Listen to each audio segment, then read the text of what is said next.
heureuse de vous retrouver dans notre méditation « Notre Dieu est merveilleux ». Le titre est « Imitateur de Dieu ».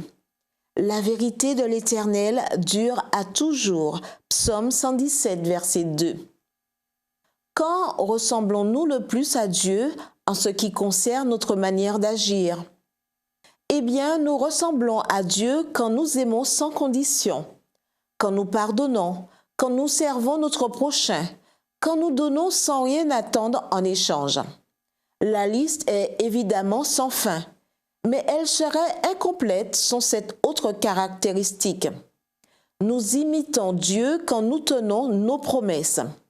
Ce point est souligné par Lewis Medes de manière convaincante quand il écrit que bien qu'il y ait beaucoup de choses qui échappent à notre contrôle, il y a un aspect que nous pouvons contrôler.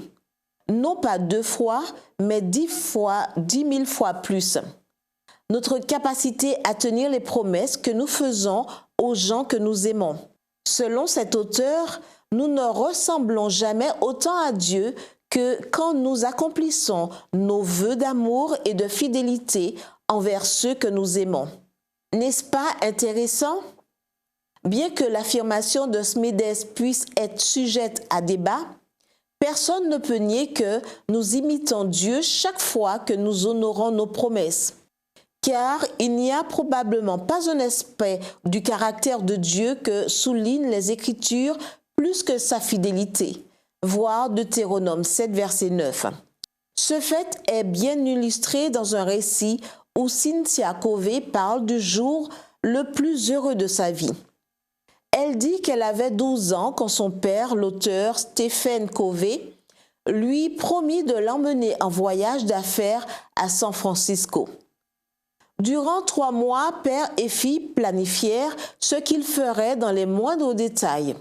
Visiter le quartier chinois, manger ensemble, se promener en trolleybus, voir des films et manger des glaces. Quand arriva le jour tant attendu, Cynthia était submergée par l'émotion. Mais alors, un problème survint.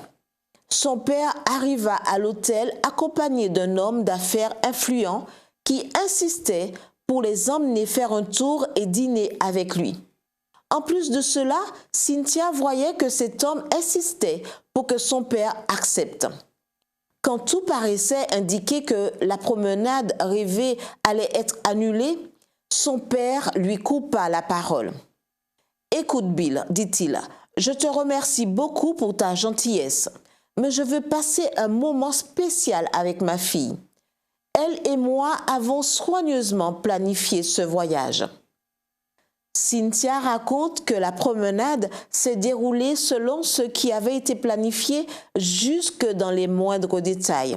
« Je crois que ce jour-là, écrivit-elle, personne n'a aimé son père plus que moi. » C'est le bon moment pour demander à Dieu de nous aider à tenir nos promesses de fidélité envers nos êtres chers et à lui ressembler toujours plus. Peut-on avoir un désir plus grand? Une aspiration plus noble? Prions. Saint-Esprit, demeure en moi et fais en sorte que je ressemble de plus en plus au Seigneur Jésus. Je veux être fidèle non seulement envers mes êtres chers, mais en particulier envers mon Seigneur. Au nom de Jésus, Amen.